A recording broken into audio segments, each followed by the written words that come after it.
stands on the edge of the Great Lakes that once were an even greater sea. Slowly, the layers of silt on the seabed became compressed into rock. Later, the towering glaciers of the Ice Age added their weight, compressing and carving the rock till they melted northward, leaving behind them the Great Lakes.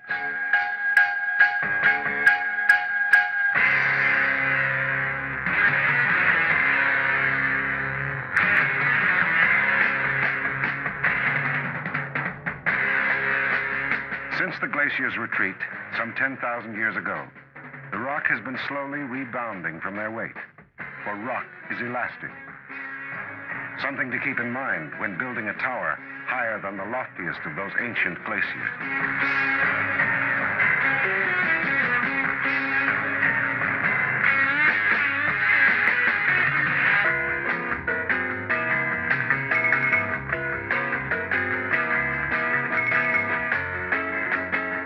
The first 1,500 feet of the tower is concrete. Above that is over 300 feet of steel antenna encased in ice-resistant plastic. At the base of the antenna is the upper observation deck. Visibility extends to 100 miles. Of the tower's 1,815 feet, over 3/4 of it was built by slipforming, a construction technique where concrete was poured into an open-bottomed mold that outlined the walls of the tower.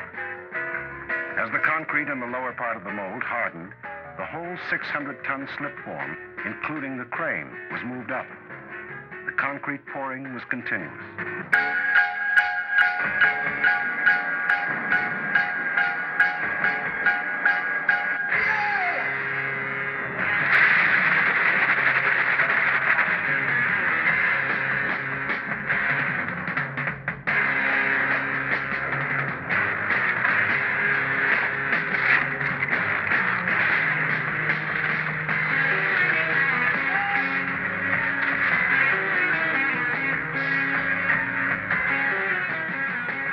As 60 of these self-climbing jacks lifted the slipform, the ends of the mold crept inward, leaving beneath the slipform the tapering walls of the tower.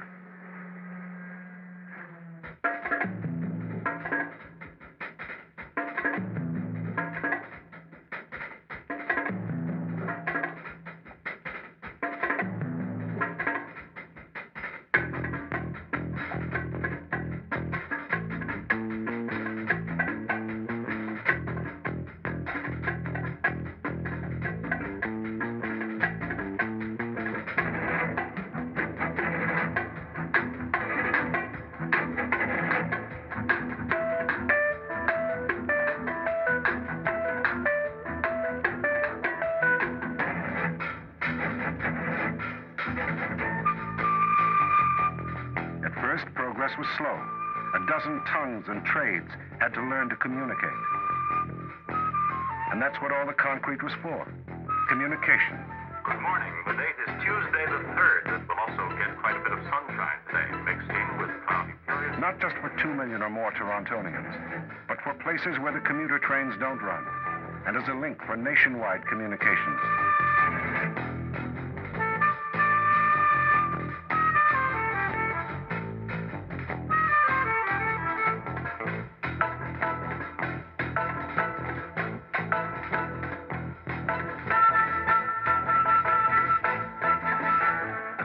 Beginning to make its presence felt in more than one direction. Beneath the foundations, narrow holes reach more than 100 feet into the rock, a legacy of the geologist's appraisal prior to excavation of the site. On their last trip down, they had set steel rods in the rock to gauge how much it would spring up as excavation removed the load. And now, how it was settling back under the growing concrete.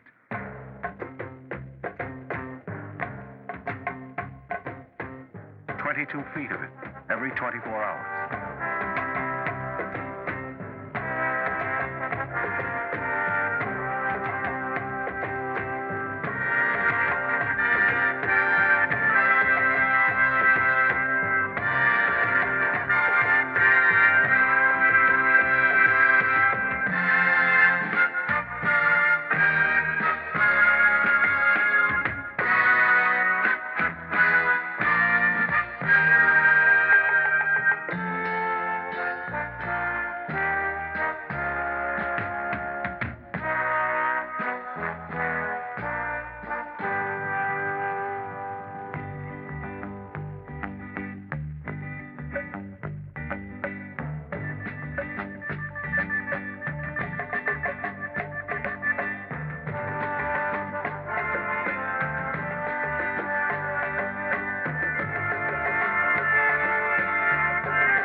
slipform shrank in size, the iron workers were constantly tidying up.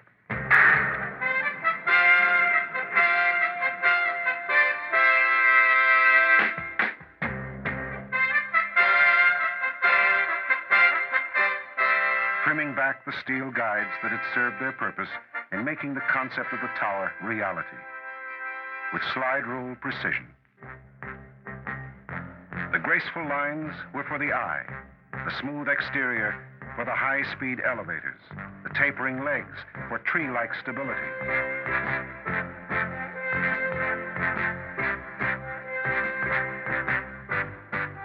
Just one of the structural engineer's safeguards, along with foundations that flex like a foot, spreading the load on the rock when the tower leans, as all towers do, from expansion of the side warmed by the sun.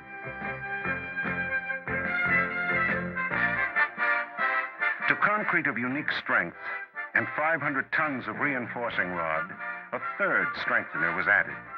For concrete can be prone to a simple force that has demolished mountains. Ice, expanding in hairline cracks.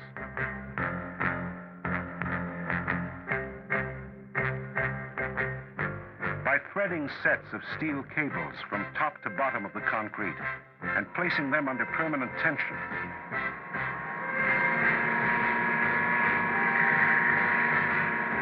the hazard of ice cracking the concrete was eliminated.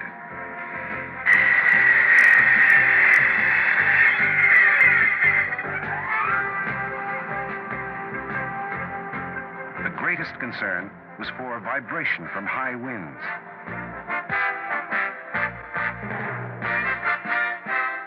This tap equals a hurricane of inconceivable force, yet the tower soon dampens the vibration.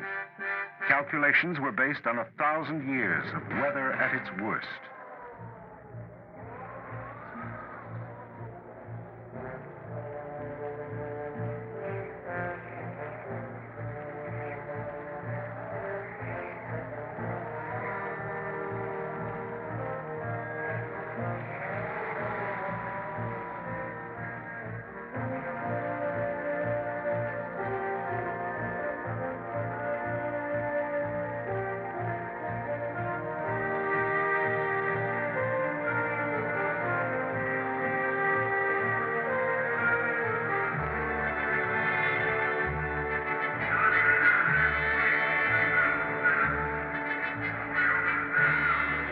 Now they were a well-knit team, making their own decisions, pushing the tower up, far from the help of those below.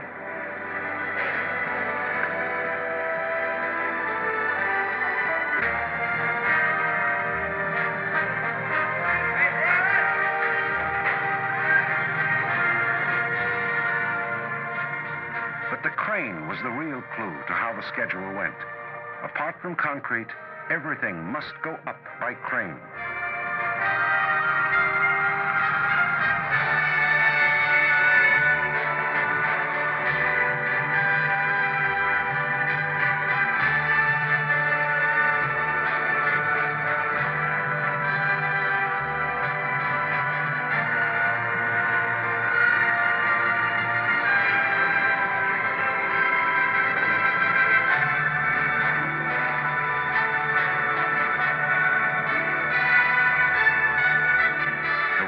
Just an irritant, but there were days when the crane hung motionless, riding out the storm, days when the schedule stood still. In the site office below, they wondered, what if we have to pour concrete through the winter? Up top, it was winter.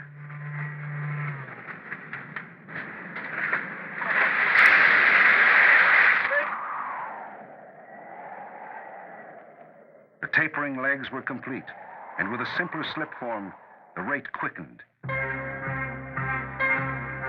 past the Eiffel Tower. We're on top of the Empire State. Not far above us, New York's Trade Center. And then, only Moscow's Ostenkino Tower to go. The tower's height is dictated solely by its communications role. But up top, they can be forgiven the exuberance of crossing off another rival.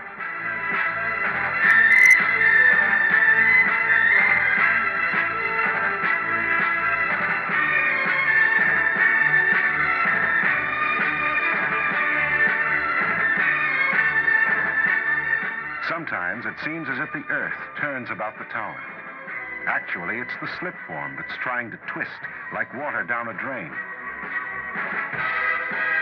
A natural phenomenon that taxes all their efforts to keep the tower straight.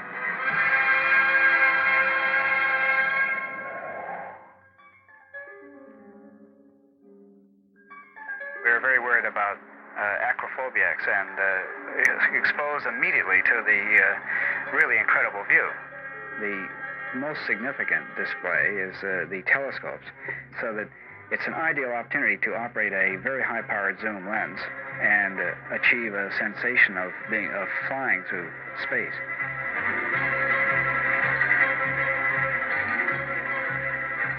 With only a few feet to go, the tower deviates only 1.1 inches from the vertical.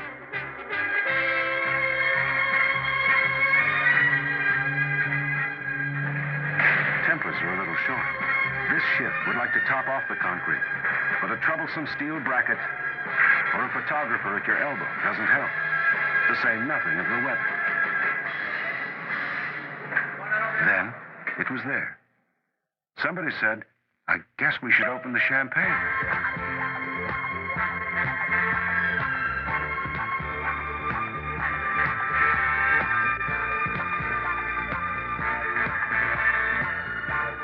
It seemed a long way down to that hot and humid night last summer when they had watched the slipform make that first memorable inch off the ground.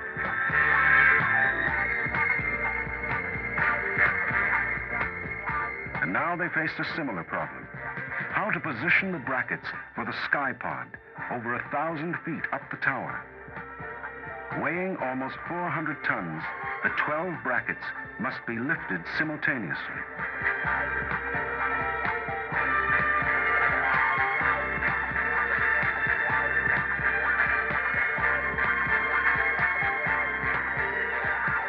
Up top, the slipform gave way to a crown of steel that would support 45 jacks.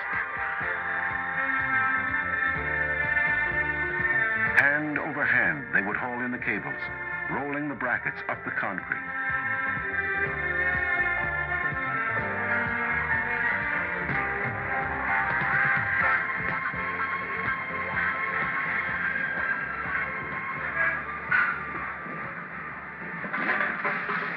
Everything was ready to go. The temporary legs are severed. The cables took the strain. 44 of them, that is. The 45th slipped.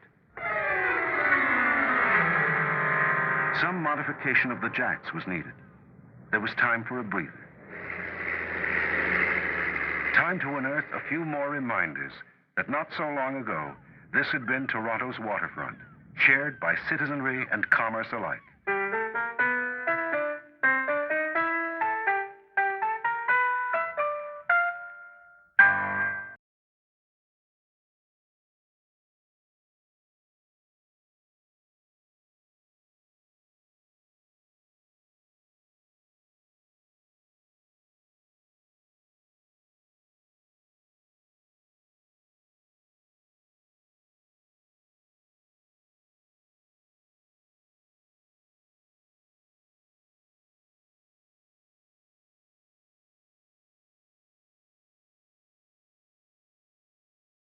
To the people.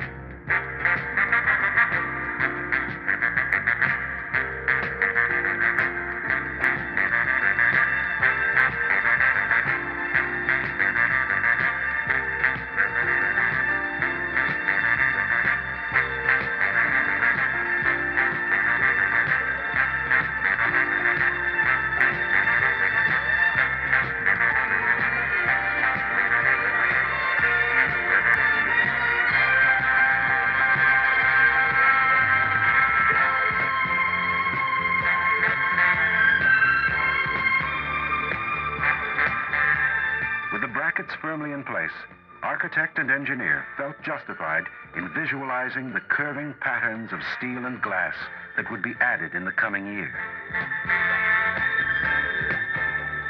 Around the brackets, they would add a sophisticated inflated donut to protect microwave antennae from the elements.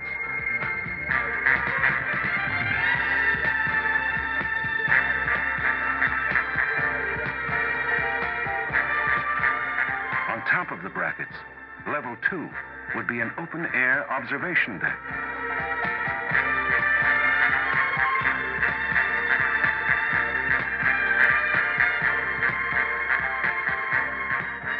On level 3, the viewer will be enclosed from the elements, but not from the uplifting experience that comes with being part of the cloudscape.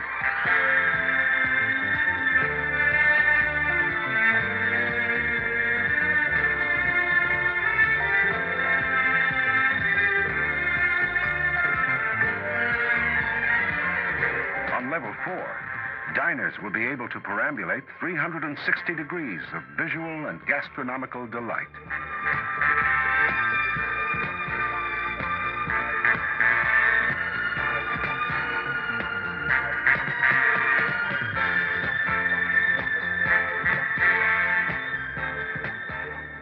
Above, communications, where images and sounds from a dozen television and radio stations will be transmitted with newfound strength and clarity.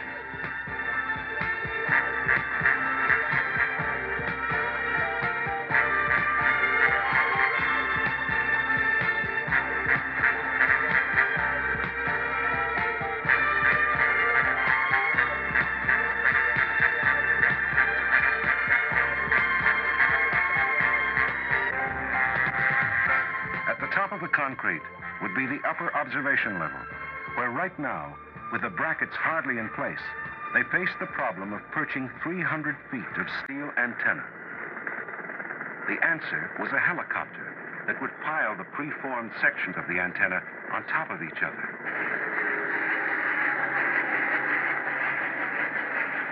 The sky crane was a veteran of many construction problems, except perhaps a Toronto winter.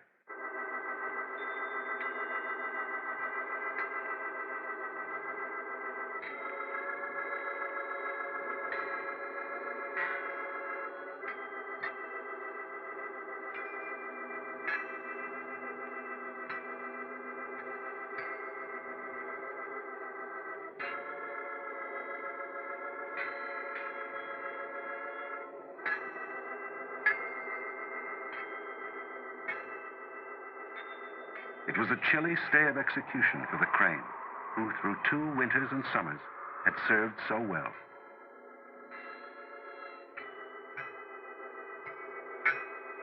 The trains went about their business, uninterrupted by the signal that would clear the tracks during lifts. Cameras were focused and refocused. All they needed was a glimpse of the sun.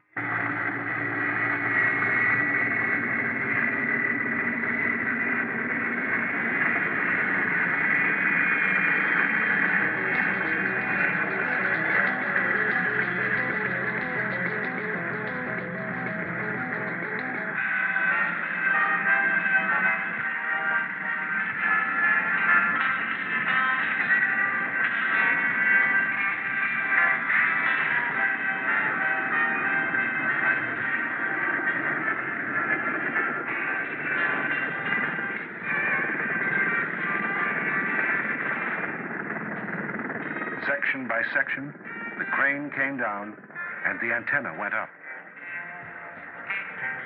The downdraft, not that bad. The cold, unbelievable.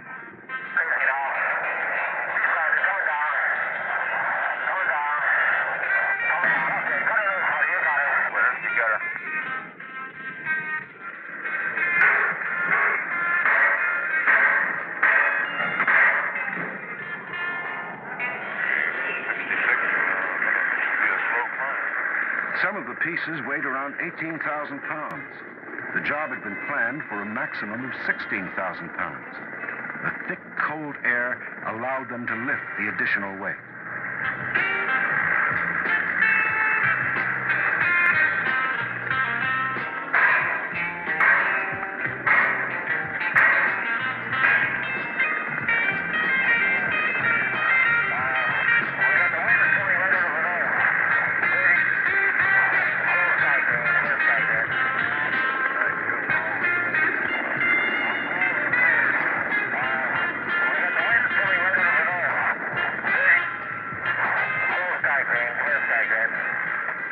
heavy sections were the dampers, a hula hoop arrangement of lead weights and springs that dampened vibration of the steel.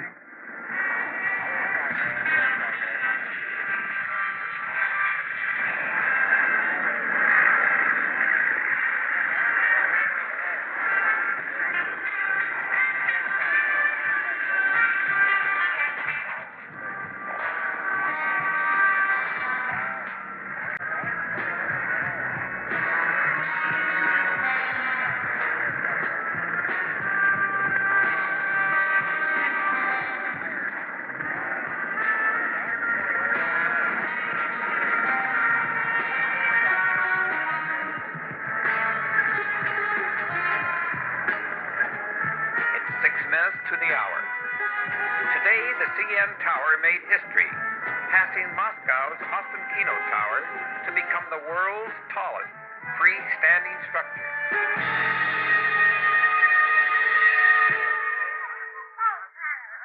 The last section would be a little late at the site.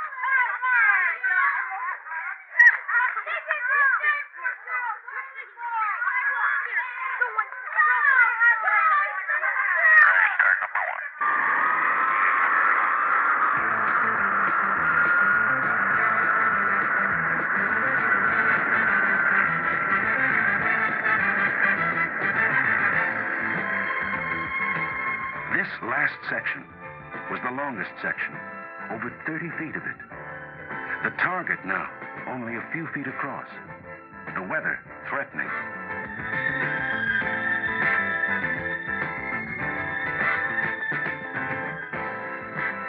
Until the top, it carried 1,000 indelible reminders for those who had built the tower, of who they built it for.